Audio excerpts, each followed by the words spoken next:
ठीक है, तो आपके जिनके पास भगवत गीता है वो खोल लीजिए, जिनके पास नहीं है वो ध्यान से सुन सकते हैं और पीछे पीछे दोहरा सकते हैं।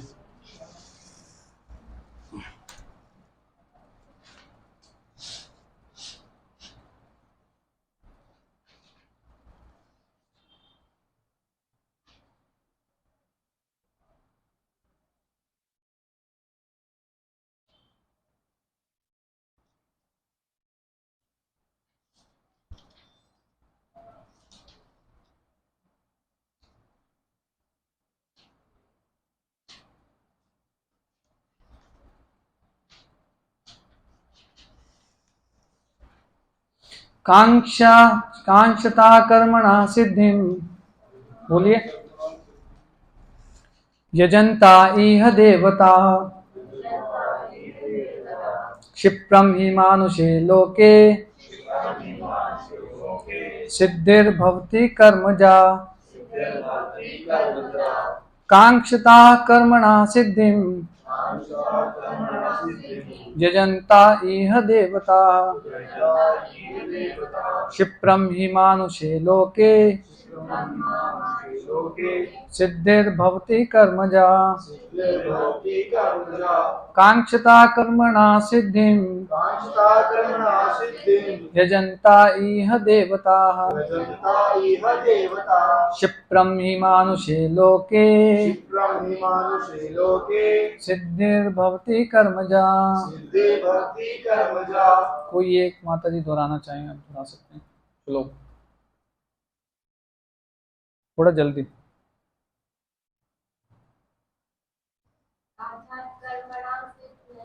कांक्षता कर्मणा सिद्धिम, बोलिए। यजन्ते इह देवताः क्षिप्रम हि मानुष्य लोके सिद्धिर्भवति कर्मजा। ठीक है, धन्यवाद। शब्दार्थ अनुवाद एवं तात्पर्य कृष्ण कृपा मूर्ति अभय चन्नामय भक्ति वेदांत स्वामी शिल प्रभुपाद जी के द्वारा। शिल प्रभुपाद की शब्दार्थ पीछे पीछे दोहराएंगे।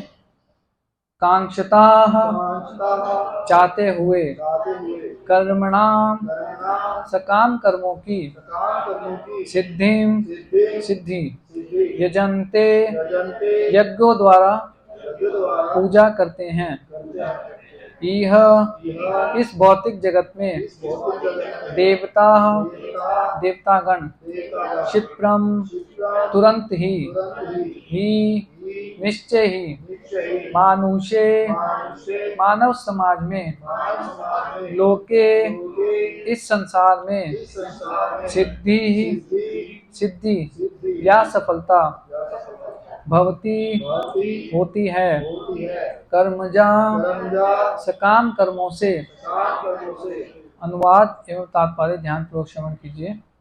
इस संसार में मनुष्य सकाम कर्मों में सिद्धि चाहते हैं, फलस्वरूप वे देवताओं की पूजा करते हैं। निस्संदेह इस संसार में मनुष्यों को सकाम कर्म का फल शीघ्र ही प्राप्त होता है। तात्पर्य, इस जगत के देवताओं के विषय में भ्रांत धारणा है और विद्वता का दंभ करने वाले अल्पज्ञ मनुष्य इन देवताओं को परमेश्वर के विभिन्न रूप मान बैठते हैं। वस्तुतः ये देवता ईश्वर के विभिन्न रूप नहीं होते, किंतु वे ईश्वर के विभिन्न अंश होते हैं। ईश्वर तो एक है किंतु अंश अनेक है। वेदों का कथन है, नित्यो नित्यानाम, ईश्वर एक है। ईश्वरः परमः कृष्णः, कृष्ण ही एकमात्र परमेश्वर है और सभी देवताओं को इस भौतिक जगत का प्रबंध करने के लिए शक्तियां प्राप्त हैं। ये देवता जीवात्माएं हैं, नित्यानाम, जिन्हें विभिन्न मात्रा में भौतिक शक्ति प्राप्त है। वे कभी परमेश्वर नारायण विष्णु या कृष्ण के तुल्य नहीं हो सकते। जो व्यक्ति ईश्वर तथा देवताओं को एक स्तर पर सोचता है वह नास्तिक या पाषंडी है कहलाता है। यहाँ तक कि ब्रह्मा तथा शिव जैसे बड़े बड़े देवता भी परमेश्वर की समता नहीं कर सकते। वास्तव में ब्रह्मा तथा शिव जैसे देवताओं द्वारा भगवान की पूजा की जाती है। तो भी आश्चर्य की बात यह है कि अनेक मूर्ख लोग मनुष्यों के नेताओं की पूजा उन्हें अवतार मानकर करते हैं। यह देवता पद इस संसार के शक्तिशाली मनुष्यों या देवता के लिए आया है, लेकिन नारायण, विष्णु या कृष्ण जैसे भगवान इस संसार के नहीं हैं। वे भौतिक सृष्टि से परे रहने वाले हैं। निर्विशेषवादियों के अग्रणी श्रीपाद शंकराचार्य तक मानते हैं कि नारायण या कृष्ण इस भौतिक सृष्टि से परे हैं।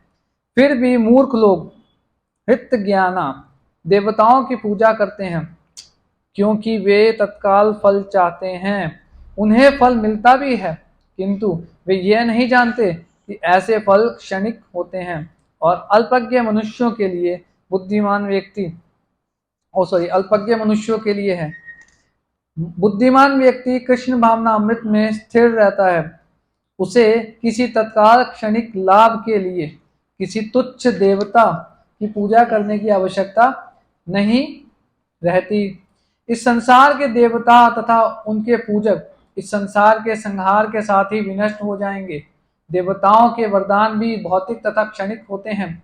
यह भौतिक संसार तथा इसके निवासी, जिनमें देवता तथा उनके पूजक भी सम्मिलित हैं, विराट सागर में बुलबुले के समान है। किंतु इस संसार में मानव समाज क्षणिक वस्तुओं यथा संपत्ति, परिवार तथा भोग की सामग्री के पीछे पागल रहता है।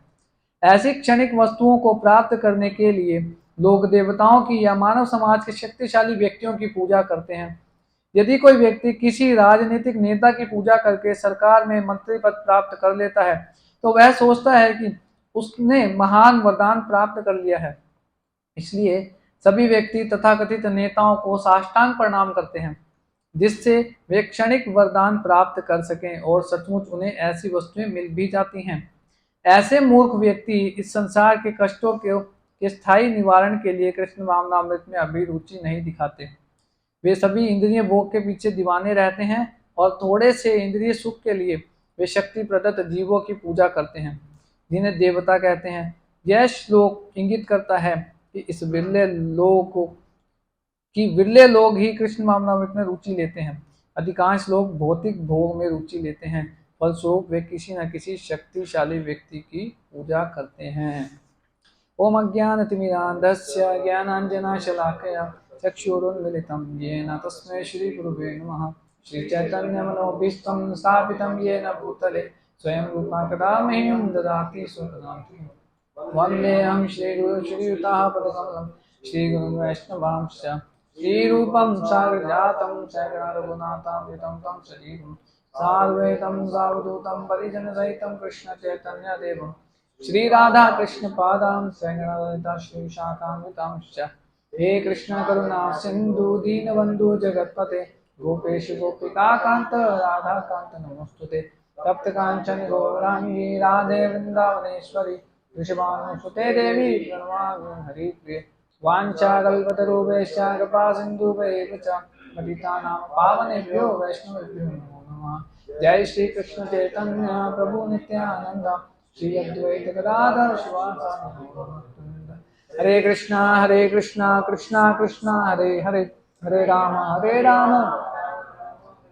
नमः विष्णुपादाय कृष्णापृष्ठाय भूतले श्रीमते भक्तिवेदांत स्वामी इति नामिने। नमस्ते सारस्वते देवे गौरवाणी प्रचारिणे निर्विशेष शून्यवादी पाश्चात्य देशतारिणे। नमो महावदन्याय कृष्ण प्रेम प्रदायते कृष्णाय कृष्ण चैतन्य नामिने गौरविषे नमः।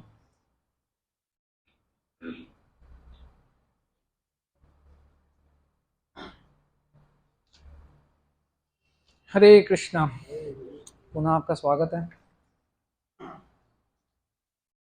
तो आज का जो ये श्लोक है, इसमें भगवान बता रहे हैं कि जो देवी देवताओं की उपासना करते हैं या पूजा करते हैं, उनके बारे में भगवान इस श्लोक में बता रहे हैं। तो उसमें हम थोड़ा सा चर्चा करने का प्रयास करेंगे। तो एक बार इसका जो अनुवाद है श्लोक का फिर से पढ़ लेते हैं। इस संसार में मनुष्य सकाम कर्मों में सिद्धि चाहते हैं, फलस्वरूप देवताओं की पूजा करते हैं। निसंदेह संसार में मनुष्य को सकाम कर्म का फल शीघ्र ही प्राप्त हो भी जाता है। तो प्रभुपाद जी ने बड़े विस्तार से आज के इस श्लोक में बताया है ना। 2-3-4 पॉइंट हैं जो हम देखते हैं कितना उसको कवर कर पाएंगे आज की क्लास में। तो प्रभुपाद जी इसमें बोल रहे हैं कि जो आम मनुष्य हैं, साधारण मनुष्य हैं, जनरली वो क्या करते हैं कि देवी देवताओं के पास जाते हैं और उनसे वरदान या इच्छा अपनी पूरी करने के लिए वो उनसे मांगते हैं, प्रार्थना करते हैं, और उनको वो प्राप्त भी हो जाती है। और कई बार देखा जाता है कि कुछ लोग, शक्तिशाली लोग, जो समाज के शक्तिशाली लोग हैं, या तो फिर बहुत ज्यादा धनी लोग हैं, है ना, पैसे से शक्तिशाली हैं, धन से, या किसी का बहुत नाम है, फेमस व्यक्ति है, ऐसे शक्तिशाली लोगों के पास जाते हैं और उनके पास जाकर के कुछ अपनी डिमांड रखते हैं, मतलब कि कुछ उनसे उनको फायदा चाहिए होता है, जैसे मंत्री पद चाहिए होता है, इसमें प्रभुपाद जी उदाहरण दे रहे हैं, है ना। तो बड़े बड़े मंत्रियों को जाते हैं और उनको साष्टांग प्रणाम करते हैं, और मतलब एक तरीके से भगवान की तरह उनको पूछते हैं, उनको सम्मान करते हैं, और फिर उनसे बदले में कुछ चाहते होते हैं। लेकिन प्रभुपाद जी तात्पर्य में ऊपर बता रहे हैं सबसे पहले, है ना, कि इस जगत के देवताओं के विषय में भ्रांत धारणा है ना। लोग क्या समझते हैं, कुछ लोग बेचारे इसलिए देवताओं के पास जाते हैं, वो कहते हैं कि सारे ही भगवान के रूप हैं, किसी की पूजा कर लो, सब तो भगवान है। तो कोई किसी की पूजा करता है, कोई किसी को मानता है, कोई किसी की विधि फॉलो करता है, इस तरीके से। तो प्रभुपाद जी तात्पर्य के अंदर स्टार्टिंग में ही पहले तो भगवान श्री कृष्ण की भगवत्ता को स्थापित करते हैं ना। कैसे करते हैं? ब्रह्म संहिता के 5वें अध्याय के पहले ही श्लोक में ब्रह्मा जी बोल रहे हैं क्या, ईश्वर परमा कृष्ण सच्चिदानंद विग्रह अनादिर राधिर गोविंद सर्व कारण कारणम। ब्रह्मा जी कह रहे हैं ईश्वर परमा, कि ईश्वर का मतलब होता है कंट्रोलर, नियंत्रण, कंट्रोल करने वाला। देखिए हम सब भी जो है कंट्रोलर है, कुछ कुछ चीजें हम भी कंट्रोल करते हैं, छोटी मोटी। कोई एक परिवार को चला रहा है, उनको मेंटेन कर रहा है, पालन पोषण कर रहा है। कोई राज्य, इसको जिले को चला रहा है, उसके बाद थोड़ी जोर ज्यादा शक्ति है। कोई राज्य को चला रहा है, कोई देश को चला रहा है, और कोई ये ब्रह्मा सृष्टि को चला रहा है, दैट इज ब्रह्मा, है ना, वो भौतिक सृष्टि को सृजन करते हैं। लेकिन ब्रह्मा जी बोल रहे हैं ईश्वरा परमा, जो सबसे ऊपर टॉप मोस्ट जो कंट्रोलर है, दैट इज कृष्णा, है ना, वो कृष्ण है।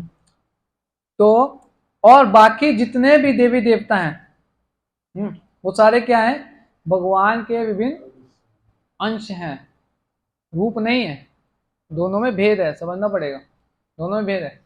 चैतन्य चरितमृत के अंदर एक प्यार हमारे को प्राप्त होती है, उसमें बताया जा रहा है कि एकला ईश्वर कृष्ण, केवल एकमात्र श्री कृष्ण ही ईश्वर हैं, आर सब वृत्य, वृत्य का मतलब होता है दास, है ना, वो उनके सेवक हैं, बाकी सारे के सारे वो ईश्वर नहीं है।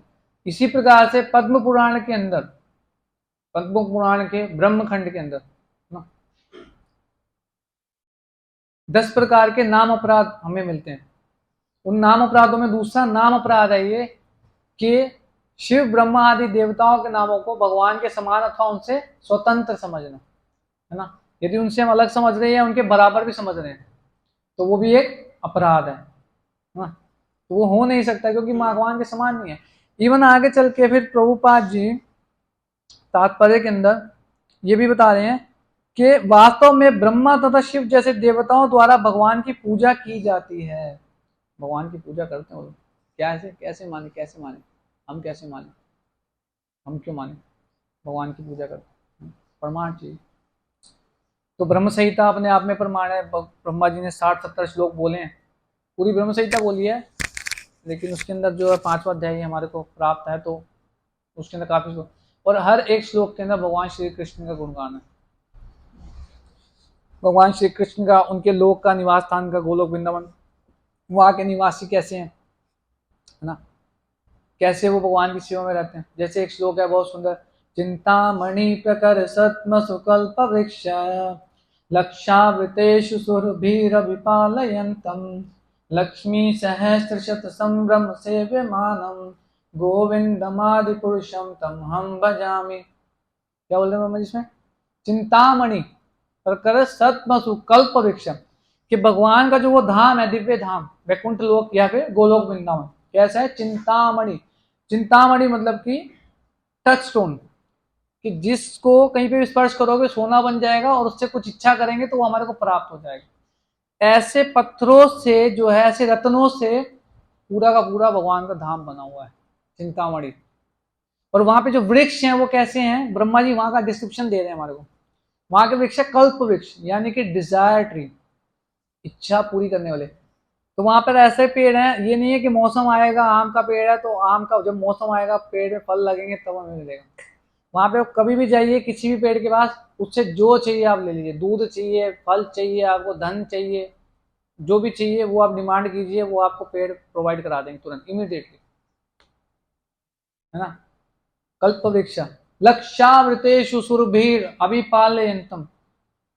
भगवान के धाम में, भगवान के महल के बाहर हजारों करोड़ों असंख्य लक्ष्मियां हाथ जोड़ के खड़ी हुई हैं कि हमारे को थोड़ा सा सेवा का मौका भगवान की मिल जाए, सेवा करने का अवसर प्राप्त हो जाए। लक्ष्मी सहस्त्र शत संभ्रम सेवे मानो। ऐसे भगवान गोविंद का मैं भजन करता हूँ, गोविंदम आदि पुरुषम तम अहम भजामी, ब्रह्मा जी बोल रहे हैं। तो ऐसे करते करते करीब कोई 50-60 श्लोक बोले हैं ब्रह्मा जी ने। उसके अलावा और हम देखते हैं श्रीमद भागवतम के 10वें स्कंद के अंदर जब ब्रह्म विमोहन लीला होती है ना, तो ब्रह्मा जी को क्या हुआ कि हर बारी पता होता है, क्योंकि ब्रह्मा जी बहुत खास हैं, बहुत शक्ति प्रदत्त हैं भगवान के द्वारा। तो ब्रह्मा जी को ऑब्वियसली पता होता है कि भगवान का अवतार कब होना है, क्योंकि वेदों की जो है उनके माध्यम से हुई है ना, उन्होंने जो आगे ट्रांसफर दिया, क्योंकि तेने ब्रह्म हृदय आदि कवे, ब्रह्मा जी को सृष्टि के बाद भगवान ने उनके हृदय में सारे वेदों का ज्ञान प्रदान किया था, है ना, 4 श्लोकों के माध्यम से। फिर उन्होंने आगे आगे परंपरा मत जो है, भगवान कह रहे हैं एवं परंपरा प्राप्तम एवं राज ऋषि, ये ज्ञान जो है परंपरागत आगे आगे राज ऋषि में प्राप्त होता गया, और वो इस प्रकार से अपने प्रजा को और अपने संसार को, पृथ्वी को चलाते रहे। तो यानी कि वो वेदों के ज्ञाता हैं कौन, ब्रह्मा जी, उनको सारा पता है कि भगवान का कौन सा अवतार आना है, भगवान ने कब कहाँ पे आना है, किस रूप में आना है। तो अब उनको ये पता है कि भगवान जो है, मेरे जो भगवान है उनके जो इष्ट, यानी कि नहीं, विष्णु भगवान, विष्णु चतुर्भुज फॉर्म में 4 भुजाओं वाले हैं, ब्रह्मा जी को ये पता है। और कृष्ण के बारे में ज्यादा वो, ठीक है, उनको इतना ज्यादा उनका एक्सेस नहीं है ना वहां तक इतना। तो हुआ क्या जी, भगवान कृष्ण आए वृंदावन में, ये जो अपना मथुरा वृंदावन है, अपनी लीलाएं करने, बाल लीलाएं, है ना। अब क्या है कि भगवान जब विष्णु फॉर्म में है, वही है, कृष्ण भी वही है, विष्णु भी वही है। तो जब भगवान विष्णु फॉर्म में है तो वे ऑफिशियल, उनसे ऑफिशियल डीलिंग होती है। जैसे मान लीजिए प्रधानमंत्री है, प्रधानमंत्री हैं देश के, वो ऑफिस में जो डीलिंग करेंगे वो एकदम ऑफिशियल डीलिंग होगी, एकदम सूट बूटी, हाय सर, हेलो सर, कैसे है, फाइल के माध्यम से, ये वो बिल्कुल एकदम ऑफिशियल डीलिंग होगा, औपचारिक। लेकिन वही प्रधानमंत्री जब घर पे जाएंगे तो क्या होगा, अपने पोती पोती को गोद में खिलाएंगे, है ना, घोड़ा भी बन जाएंगे उनके लिए, कभी उनके साथ मजाक भी करेंगे, उनके मुंह में डालेंगे, कभी उनके साथ खाएंगे, ऐसा डीलिंग है। तो वो भगवान कृष्ण जब गोलोक वृंदावन में, जब कृष्ण रूप में है, तो यानी कि अपने घर में है। और जब वो वैकुंठ लोक में है 4 भुजाओं में, तो बिल्कुल एकदम सांप की तरह एकदम वो ऑफिशियल डीलिंग रहेगा उनका भी, है ना, वैसे रहता है। तो अब क्योंकि भगवान अपने घर में है वृंदावन में, तो वृंदावन में तो अपने फ्रेंड्स हैं, यार दोस्त हैं। अब प्रधानमंत्री भी चाहे यार दोस्त से बाद में मिलते होंगे अपने, तो कैसे मिलते होंगे, और भाई क्या हाल है, गले मिल रहे हैं, हाथ मिला रहे हैं, उनके साथ खाना पीना हो रहा है, डिनर हो रहा है, बढ़िया बातें हो रही हैं अपनी पुरानी, पुराने 10 साल पुराने दोस्त से मिले हैं तो, है ना, ऐसे होगा। तो भगवान भी ऐसे अपना जब वृंदावन में गाय चराने जाते हैं जंगलों में, तो वहां पर जाते हैं तो उनकी माताएं सबकी उनको प्रसाद देती हैं, वो भोग लगा के देती हैं, कलेवर देती हैं उनका, कि भूख लगेगी रात में खा लेंगे। तो ऐसे खा रहे होते हैं जंगल में बैठ के, जब भूख लगती है उनको, तो भगवान अब मजाक करते हैं, चंचल तो है ही भगवान, लीला पुरुषोत्तम है। और उनके फ्रेंड्स क्या करते हैं, कृष्ण को कहते हैं कृष्ण मुख खोलो, आंखें बंद करो, हम आपके मुंह में डालेंगे। वो क्या करते हैं, प्रसाद की जगह पे, भोग की जगह पे, खाने की जगह पे उनके मुंह में फूल डाल देते हैं, है ना। अब भगवान भी झगड़ा कर रहे हैं, बच्चे होते हैं ना आपस में खेलते हैं, वैसे ही भगवान लीला कर रहे हैं। तो भगवान एक दूसरे की थाली में से जूठा उठा के खा रहे हैं, उसी में से वो भी खा रहे हैं, बाल गोपाल भी जो उनके फ्रेंड्स हैं वो भी, भगवान भी उसी प्लेट में से उठा के खा रहे हैं। अब ब्रह्मा जी का दिमाग घूम, ब्रह्मा जी कह रहे हैं यार ये कैसा भगवान है यार, कह रहे मेरे भगवान तो चतुर्भुज फॉर्म में है, कह रहे उनको तो सब सैल्यूट मारते हैं विष्णु भगवान को, ये कैसे ग्वाल ग्वाल इनके कंधे पे चढ़ जा रहे हैं, इनको घोड़ा बना के चल, मेरे घोड़े टिक टिक टिक कर रहे हैं। और उनका झूठा भगवान, उनका झूठा उठा के खा रहे हैं। कह रहे कैसा भगवान है? कह रहे ये मेरे भगवान नहीं हो सकते। लेकिन कह रहे हैं कि भविष्यवाणी है भगवान ने आना है द्वापर के अंत में और वृंदावन में ही आना है। और कह रहे हैं ये जो बालक है कृष्ण नाम का, ये सारी ऐसी अद्भुत लीलाएं भी कर रहा है ना, कितने असुरों का वध कर दिया है, वो एकदम ढाल लिया, कितना कुछ एक्स्ट्रा नहीं कर रहे। तो उनको दिमाग घूम गया, उनका चकरा गया ब्रह्मा जी का भी। हालांकि ब्रह्मा जी का शरीर है वो बुद्धि से बना हुआ है पूरा, है ना। हमारा किससे बना हुआ है? कौन बताएंगे? हाथ खड़ा करके बताएंगे कौन? हाथ खड़ा करके मैं सुनूंगा बिना उसके। जी। और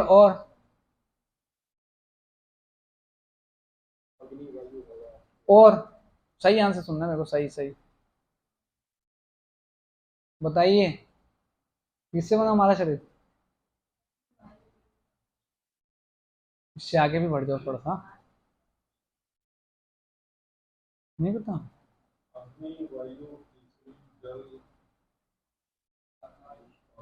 इससे आगे आगे आगे, इससे आगे बढ़े और आगे बढ़े।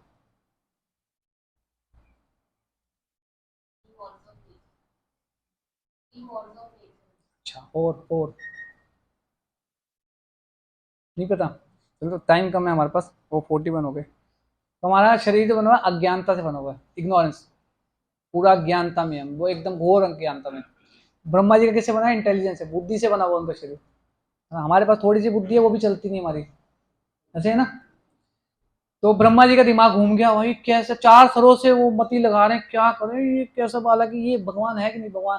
ब्रह्मा जी कहते हैं सिंपल, टेस्ट कर लेते हैं, अभी पता लग जाएगा, दूध का दूध और पानी का पानी हो जाएगा। तो ब्रह्मा जी ने क्या करा कि ये बछड़े और ग्वाल बाल सब भगवान कृष्ण के साथ गए थे गैया चराने, जंगल में वृंदावन में घूम रहे थे, गैया चरा रहे। तो सब लोग रेस्ट कर रहे थे, तो रेस्ट कर रहे थे, प्रसाद अपना भोग लगा के क्लेवर खा के रेस्ट कर रहे थे, मस्त सो रहे थे। तो ब्रह्मा जी आए और उनके पहले तो बछड़ों को और गायों को चुरा लिया मतलब किडनैप कर लिया, टोटली किडनैप करके अपने ब्रह्मलोक में छोड़ के आ गए। फिर वो ग्वाल बाल जो थे वो ढूंढने लगे, मेरी गैया कहाँ गई, गैया कहाँ गई। तो गैया ढूंढते ढूंढते वो भी गए ढूंढने के लिए, ब्रह्मा जी ने उनको भी गायब कर दिया, उनको भी किडनैप कर लिया। अब भगवान कृष्ण अकेले अकेले रह गए। तो भगवान कृष्ण तो देखा कहाँ गए सारे ग्वाल, नहीं दिख रहे। तो भगवान ने ऊपर देखा, भगवान समझ गए, वो तो भगवान है, वो सब जानते हैं। उन्होंने देखा ऊपर, अच्छा ये ब्रह्मा जी की शरारत है, खेलना चाहते हैं ब्रह्मा जी। तो भगवान तो है ही लीला पुरुषोत्तम अपने आप में, है ना।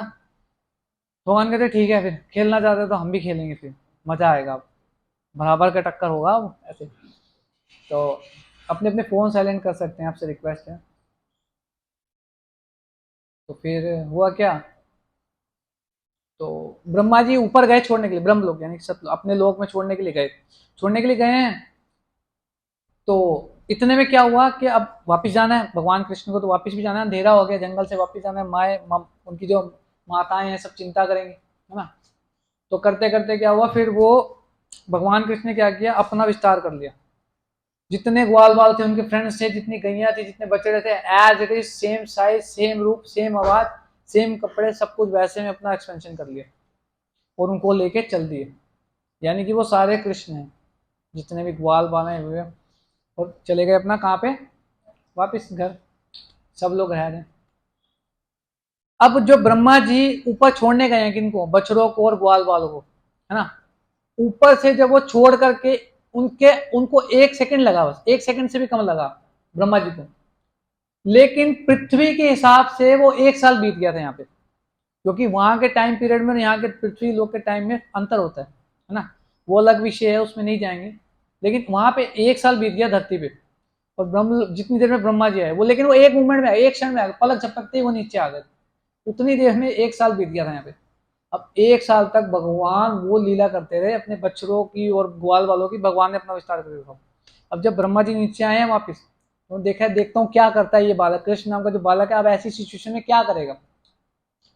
तो नीचे आके देखा तो वो सारे के सारे ग्वाल वाल, वही सारे बछड़े, भगवान मस्त खेल रहे हैं उनके साथ, वही चल रहा है, फेंक रहे हैं खाना, पकड़न पकाई खेल रहे हैं, उठा पटक कर रहे हैं, रेस लगा रहे हैं। ब्रह्मा जी ने देखा अभी तो मैं इनको ऊपर छोड़ के आया, ये फिर नीचे कहां से आ गए। कह रहे चेक करके आता हूँ ऊपर है कि नहीं है। तो ब्रह्मा जी ने अपनी शक्ति से ऊपर देखा, यहीं से ऊपर देखा तो ऊपर भी वो मतलब कि ऐसे सो रहे हैं, रेस्ट कर रहे हैं। और नीचे देखा, फिर नीचे भी वही है। फिर ऊपर देखा, फिर नीचे देखा, फिर ऊपर देखा, उनको चक्कर आ गया ब्रह्मा जी को, वो भी लेट गए, बेहोश हो गए। फिर हो क्या रहा है समझ में नहीं आ रहा है। अब क्योंकि भगवान कृष्ण द्विभुज, दो भुज में है ना, दो भुजा वाले हैं भगवान कृष्ण, तो उनको डाउट आ गया, क्योंकि हर किसी के समझ में नहीं आते ना भगवान कृष्ण।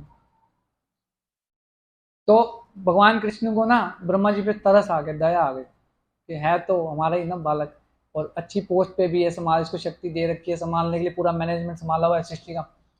तो कह रहे ज्यादा फिर छेड़ते नहीं है, कहीं तबीयत खराब ना हो जाए, बुखार ना आ जाए ब्रह्मा जी को, तो छोड़ दिया। तो भगवान ने क्या किया, वो जो आवरण था ना अपनी योग शक्ति का, वो हटा लिया। तो भगवान ने दिखाया कि जितने भी वो ग्वाल बाल थे, गैया थी, बछड़े थे ना, वो सारे के सारे चतुर्भुज रूप में पहले कृष्ण हुए, कृष्ण ने फिर चतुर्भुज रूप में आ गए, यानी कि जो उनके इष्ट हैं उस रूप में उनको दर्शन करा दिया ब्रह्मा जी को, दर्शन करा दिया। और फिर सारे के सारे क्या हुआ, एक एक एक, एक करके सारे कृष्ण भगवान के अंदर ही बॉडी के अंदर वापिस चले गए। तब ब्रह्मा जी को समझ में आया ये तो मेरे मालिक है, गलत पंगा ले लिया मैंने इनसे, नौकरी से मत दिखाना मेरे को। उन्होंने माफी मुफी मांगी और भगवान की प्रार्थनाएं करी फिर, है ना। तो इस प्रकार से ब्रह्मा जी जो है फिर और प्रार्थना करी, तो उनको समझ में आया कि मालिक है। फिर क्या हुआ, इंद्र ने पंगा लिया, हम सब जानते हैं हुआ क्या हुआ था। भगवान कृष्ण ने बोला नंद महाराज को, नंद महाराज क्या कर रहे थे, इंद्र की प्रसन्नता के लिए यज्ञ करने जा रहे सारे के सारे ब्रजवासी। भगवान कृष्ण ने कहा ये सब फालतू की चीजें मत कीजिए, इसका जरूरत नहीं है, क्यों कर रहे हैं आप लोग, इससे अच्छा जो गोवर्धन है उनकी पूजा करनी चाहिए हमारे को, वो सब कुछ दे रहे हैं हमारे को, खाने के लिए दे रहे हैं, हमारी गैया हरी हरी घास चलती है, जल मिल रहा है हमारे को पीने के लिए, सब कुछ मिल रहा है, तो इंद्र की पूजा। तो उन्होंने सिद्धांत दे करके इंद्र की पूजा रुकवा दी। इंद्र को गुस्सा आ गया, भाई साहब मेरी पूजा रुकवा दी, अहंकार हो जाता है ना, हमें भी अहंकार हो जाता है, हम भी तो भगवान को बोलते हैं। इंद्र को गुस्सा आ गया, उन्होंने वो वाले बादल बुला लिए जो प्रलय के समय बुलाए जाते हैं। भगवान ने शक्ति दे रखी है, प्रलय के समय इंद्र जो है उसके राजा है ना, वर्षा के, बारिश के देवता हैं, और देवताओं के भी सारे राजा हैं, देवराज, देवताओं के राजा इंद्र हैं। तो क्या हुआ, उनको बुला लिया, कौन से, संवर्तक बादलों को। अब उन बादलों की खास बात क्या है, उनकी एक एक जो पानी की बूंद होती है ना, वो खंबे के समान, मिसाइल के समान होती है, यानी कि एक बूंद गिरेगी तो रेवाड़ी पूरा बह जाएगा इतना। वो भाई सब बुला लिए और कहा कि डुबो दो ब्रजवासी, एक भी जिंदा नहीं बचना चाहिए, सबको उड़ा दो। अब ब्रजवासी भगवान कृष्ण को बहुत प्रिय है। भगवान ने कहा अच्छा कोई बात नहीं, करने दो भैया, खेल लो। ये एक बात है कि क्योंकि वो ये देवता लोग जितने भी हैं सारे के सारे भगवान के भक्त हैं, लेकिन मिश्रित भक्त हैं, सकाम भक्त हैं, बदले में कुछ इच्छा चाहिए ना उनको। तो भगवान ने किसी को भी, देखो आप ध्यान से कि लीला के अंदर भगवान ने किसी भी अटैक नहीं किया, है ना, ना किसी पे प्रहार किया, बस भगवान ने सिंपली डिफेंस किया और उसी में उनको लेसन समझा दिया, है ना, कि पापा पापा ही होते हैं, वो समझा दिया इसे कर। भगवान ने कहा ठीक है कोई बात नहीं, उसको जो करना है करने दो, आप लोग चलो सभी गोवर्धन जी के नीचे, हमने उनकी पूजा करी है तो निश्चित रूप से हमारे को वो शरण देंगे, गोवर्धन, गिरी गोवर्धन। भगवान ने क्या किया, नीचे गए, लेफ्ट हैंड की छोटी उंगली के नाखून के टिप के ऊपर गोवर्धन को उठा लिया, यानी कि इंद्र को इतना बड़ा झटका दे दिया। भगवान कह रहे हैं कि तूने अपनी पूरी शक्ति लगा ली और मेरे उल्टे हाथ की छोटी उंगली के नाखून के बराबर है, उसको रोकना बस, इतना सही है मेरा, तो इतनी हालत खराब कर दी। और इंद्र देवता ने 7 दिन तक लगातार बारिश करी, लेकिन भगवान ने अपना सुदर्शन चक्र भी छोड़ा हुआ था बाहर, वो बूंद गिरती थी और सूख जाता था, कुछ हो ही नहीं रहा, कुछ डूबा ही नहीं। और इतने में क्या हुआ, पानी की टंकी खाली हो गई उनकी, इंद्र देवता की, सारे बादल खाली हो गए, खत्म हो गया। वो थका हार के वापिस आ गए संवर्तक बादल। फिर हिंदू देवता खुद आए अपना वो वज्र लेकर के, है ना, उनके वज्र है ददीची मुनि की हड्डियों से बना हुआ वज्र, उससे प्रहार के कोई फर्क ही नहीं पड़ा, भगवान रुका हुआ। तो ऐसे करते करते हुआ, तो फिर इंद्र को समझ आ गया कि भैया गलत पंगा ले लिया मैंने तो ऐसे करते करते फिर उन्होंने बारिश वापस बंद करी और भगवान ने भी गिरि गोवर्धन जी को वापस रखा और सबको कहा चलो वापस। इसमें और भी लीला है, बहुत प्रेममयी आदान प्रदान है अपना ब्रजवासी इसका और उसका, उसमें नहीं जाएंगे, बहुत टाइम बहुत कम है हमारे पास ना। तो शिक्षा क्या निकलती है इससे, फिर भगवान ने उनको दिखा। अब क्या हुआ, भगवान अपना साइड पे खड़े होकर के मस्त बांसुरी बजा रहे बैठ के पेड़ के नीचे, सारे अपना अपना चले गए हैं, सब धन्यवाद दे रहे भगवान कृष्ण को, चले गए ब्रजवासी, भगवान अपना बैठे हैं और बांसुरी बजा रहे हैं।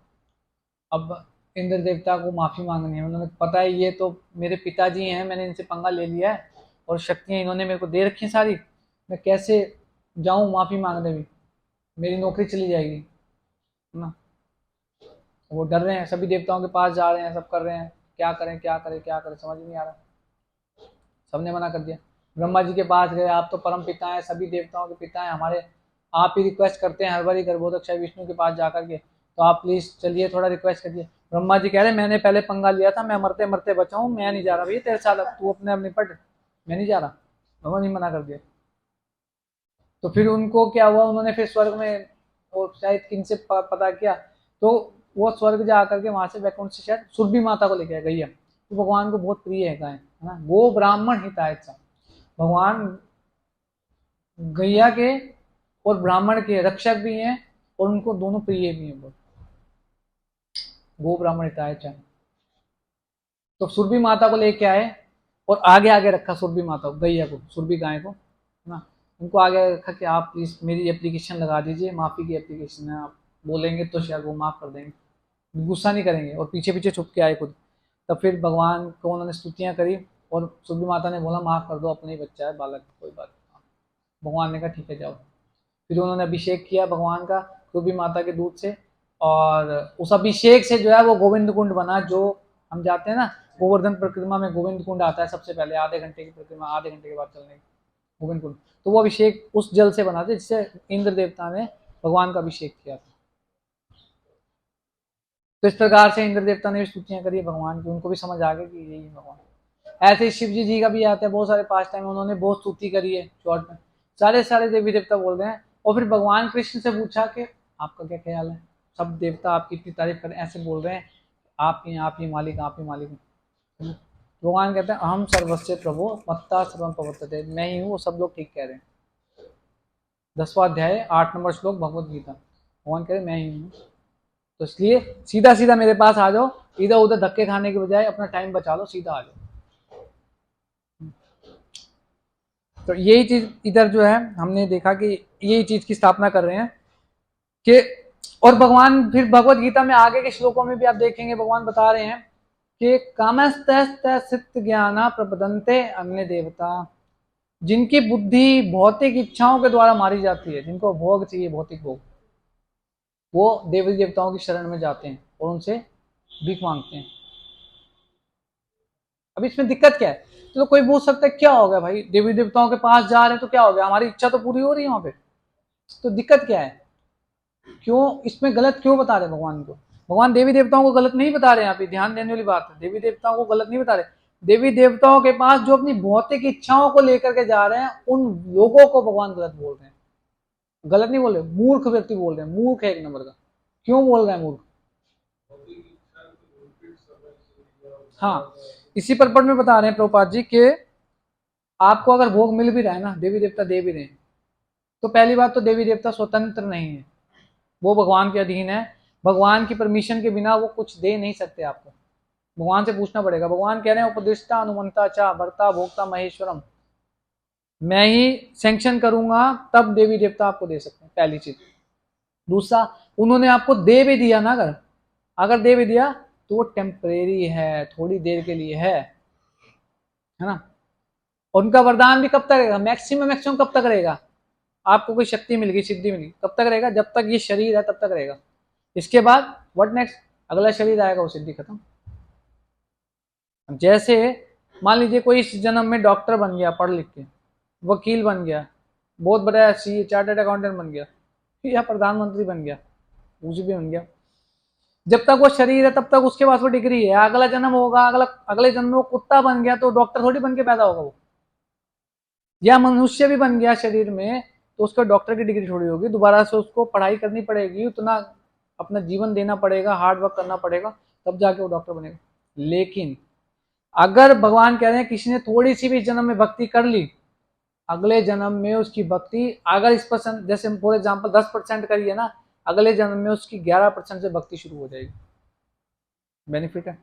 ऐसे करते करते 100% हो जाएगी, भगवताम चला जाएगा, त्यक्त्वा देहम पुनर्जन्मा नहीं थी मामेति स्वर्जन, वो वहां से वापस नहीं आता, है ना।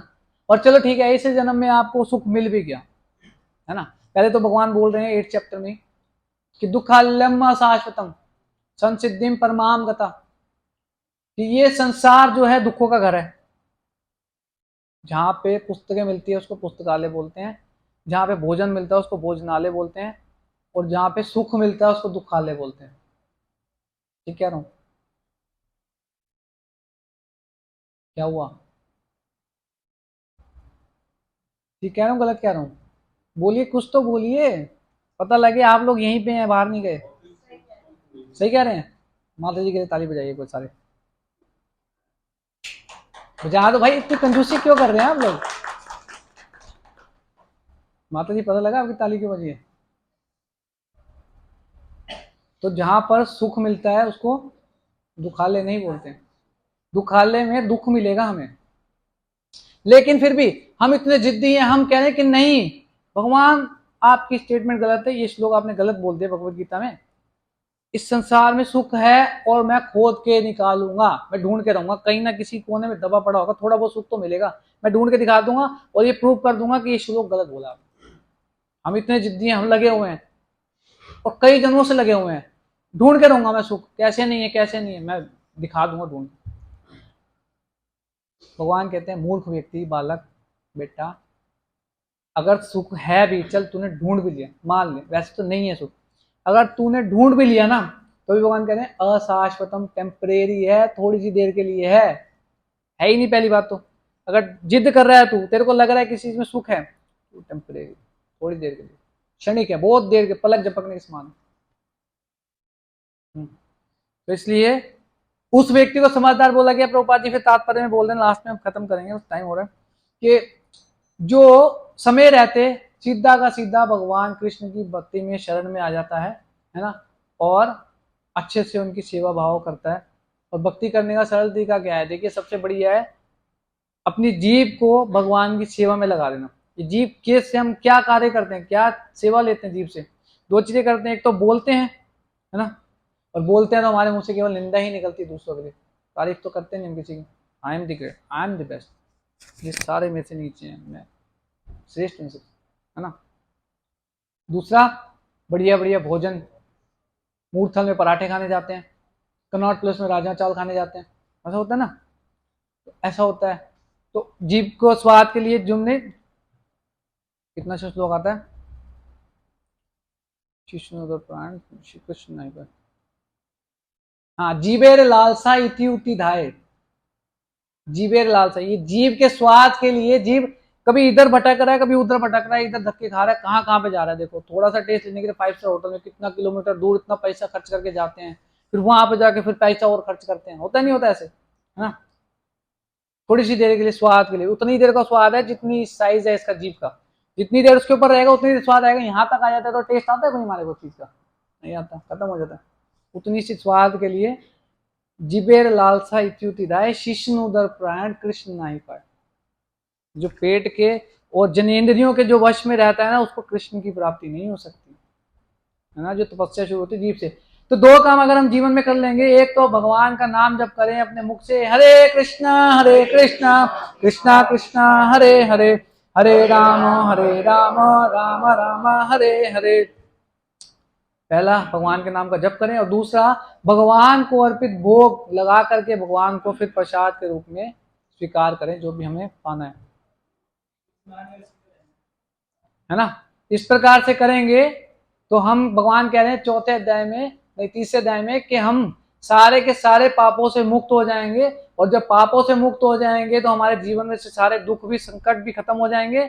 और इस प्रकार से जब हम शुद्ध हो जाएंगे, शुद्ध होकर के भगवान के धाम चले जाएंगे, जहां पर कोई भी कष्ट नहीं है, हमेशा भगवान की सेवा है, भगवान का संग है। तो यदि आप चाहते हैं तो आप सबसे निवेदन है कि इस प्रकार से भगवान के नामों का जप करने का अभ्यास करें और अपने जीवन को भी सफल बनाएं और दूसरों को भी इसका लाभ पहुंचाएं। आप सबका बहुत बहुत धन्यवाद। जगत गुरु श्रील प्रभुपाद की। आपकी